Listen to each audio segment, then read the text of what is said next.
Shalom adik-adik, apa kabar? Semoga kabar adik-adik semua dalam keadaan yang sehat, bersemangat dan pastinya sukacita ya. Oke, Miss Magda juga sampai hari ini terus dipelihara Tuhan sehingga Miss Magda selalu sehat sama seperti adik-adik dan ayah bunda pastinya. Baiklah, kita ketemu lagi ya di mentoring komunikasi pekan ini, dan pekan ini Miss Magda sudah siapkan satu tema yang sangat penting, yang melalui tema ini adik-adik kita semakin cakap dan bijak dalam menggunakan pesan-pesan maupun ucapan kita dalam kegiatan sehari-hari. Oke, jadi judulnya adalah 4 kata ajaib ya. Bisa juga kalau yang dulu adik-adik ingat ada 3 kata ajaib. Nah betul, pasti udah ada yang langsung mikir, Miss Magda udah tahu Miss, pasti tolong, maaf, dan terima kasih ya Miss. Itu kan 3 Miss, kalau 4 apa dong satunya? Nah adik-adik, kalian kritis sekali ternyata ya, kalian pinter. Miss Magda bangga sama kalian. Iya betul, 3 kata ajaib ada di dalam 4 kata ajaib yang akan Miss Magda sampaikan. Kenapa Miss Magda menyampaikan topik 4 kata ajaib? Kalau adik-adik sudah tahu, apakah adik-adik sudah melakukan dan menerapkan kata-kata ini dalam kehidupan sehari-hari? Baik dalam keluarga, dalam pertemanan, ya, atau dalam kegiatan belajar mengajar yang diselenggarakan melalui online di sekolah-sekolah kamu, alias sekolah atau guru-guru kamu yang mengajar secara online. Sudahkah kamu menggunakan 3 kata ajaib yang sebelumnya kalian bilang sudah tahu itu? Atau kadang suka lupa, suka nggak make malahan. Aduh Miss, ngapain sih harus bilang terima kasih? Ngapain juga harus bilang minta maaf?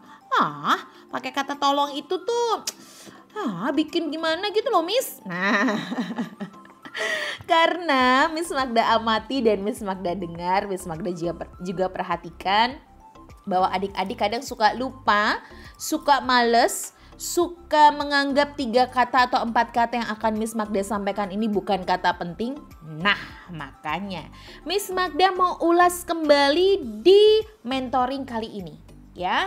Kata yang pertama pasti kalian tahu, betul, kata tolong. Kata yang kedua apa? Terima kasih, betul banget. Kata yang ketiga apa adik-adik? Maaf, betul banget kata maaf. Tolong, terima kasih, dan maaf. Udah 3 kata ya. Terus 1 kata lagi apa dong? Coba dipikir-pikir dulu, diingat-ingat dulu. Kira-kira selain kata tolong, terima kasih, maaf, ada kata apa lagi ya? Oke, ada yang jawab kata permisi. Betul, 100 ya. Memang kata yang keempat adalah permisi. Oke, jadi dikantongin dulu ya. Adik-adik udah mulai kenal, tidak hanya 3, ternyata 4 sekarang ya. Tolong, terima kasih, maaf, dan permisi. Nah, kenapa sih Miss permisi termasuk kata ajaib? Oh iya dong, karena sekarang kalau orang datang ke rumah kita bukan tok tok tok permisi, tapi sekarang tok tok tok paket. Iya. Jadi sekarang trennya tok tok tok paket, bukan tok tok tok permisi. Nah inilah adik-adik, makanya Miss Magda penting banget untuk kasih tahu. Tetap kalau tok tok tok itu permisi, bukan tok tok tok paket, bukan ya. Oke, kita mulai dari kata pertama terlebih dahulu ya. Kata tolong ya. Tapi kalau nanti ternyata kurang durasinya, kita bisa agendakan pekan depan ya. Tapi sebelumnya Miss Magda mau sampaikan dulu nih adik-adik bahwa manusia itu terlahir sebagai makhluk yang membutuhkan orang lain, alias makhluk sosial ya. Saling membutuhkan satu dengan lain dalam kehidupan mereka. Interaksi dengan sesama dapat menimbulkan berbagai dampak, pastinya dampak positif maupun negatif. Nah, kalau ini tidak kita persiapkan alias kita tidak pandai menempatkan diri dalam lingkungan, maka sulit dong tercipta hubungan yang selaras dengan sesama, bahkan mungkin penggunaan etika komunikasi juga lupa untuk kita terapkan. Wah, bahaya itu adik-adik ya. Yang terjadi malah permusuhan, yang akhirnya ada miskomunikasi, ada salah mengerti, salah paham, salah dengar, salah ucap, dan akhirnya komunikasi pun berdampak dengan sangat buruk alias negatif ya. Dan tanpa disadari ada beberapa kata loh yang memiliki banyak banget manfaatnya.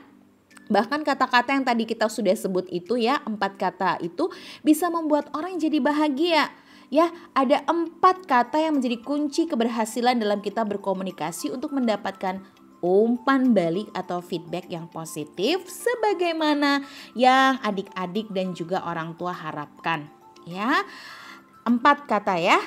Tolong, terima kasih, maaf, dan permisi. Nah, adik-adik yang dikasih Tuhan, 4 kata yang kita sudah tahu ini ternyata punya kekuatan yang luar biasa ya. Kalau cara diucapkannya dengan benar, waktunya tepat, maka efek positif dan penggunaan kata ini pun bisa mengubah lawan kita menjadi kawan. Nah, lawan bicara menjadi kawan bicara. Bayangin kalau kamu punya banyak kawan alias banyak teman. Nyenengin kan? Tapi kalau punya banyak lawan, musuh, waduh itu gak nyaman sama sekali ya. Jadi kita akan mengubah lawan menjadi kawan. Mengubah benci menjadi cinta, bahkan menyulap amarah menjadi kasih sayang. Cielah, kasih sayang kui. Oke. Baik, Miss Mada masuk langsung ya, masuk langsung ke poin yang pertama yaitu tolong. Hari ini agenda kita adalah belajar praktik kata tolong, oke? Faktanya memang kita sering loh adik-adik terlupa dengan meminta bantuan. Ya, kita sering lupa bahwa meminta bantuan itu dapat dilakukan dengan cara-cara yang lebih santun dan enak didengar. Mudah saja, cukup dengan menambahkan kata tolong, maka semua jadi terdengar lebih baik adik-adik. Apa sih sulitnya menambahkan satu kata ini dalam deret kalimat permintaan bantuan kita? Karena menggunakan kata tolong tidak pernah merendahkan diri kita sebagai orang yang meminta bantuan. Justru menandakan bahwa kita menghormati orang yang hendak memberi bantuan kepada kita. Nah, adik-adik dan ayah bunda, kata tolong membuat kita lebih sadar akan kelemahan dan keterbatasan yang kita miliki. Dengan mengucapkan tolong, kita lebih mampu untuk menerima diri sendiri secara apa adanya dan melihat apa yang bisa dan tidak bisa kita lakukan. Maka kata tolong memberikan energi yang positif bagi lawan bicara kita dan mereka akan termotivasi untuk melakukan hal yang kita butuhkan dengan baik. Nah, memberi perintah dengan menggunakan kata tolong pada awal kalimat juga akan memberikan efek psikologis yang berbeda jika dibandingkan dengan perintah tanpa kata tolong. Tanpa diawali kata tolong, kita seolah-olah hanya sekedar menyuruh orang. Namun jika diawali dengan kata tolong, maka kita menyuruh orang lain yang dilandasi atas penghargaan terhadap orang tersebut. Nah, adik-adik, kata tolong mengandung kekuatan yang dahsyat untuk mengubah pendirian seseorang. Yang tadinya merasa enggan untuk membantu, karena merasa ada penghargaan atas dirinya, mereka akan membuat seseorang melakukan yang dimohonkan dengan sukarela. Wow, demikianlah powerfulnya kata tolong. Oke, siap ya? Siap sering-sering gunakan kata tolong sebagai cara kita menghargai dan menghormati sesama kita. Oke, demikianlah mentoring hari ini. Terima kasih. Tuhan Yesus memberkati. Sampai ketemu minggu depan ya. Bye.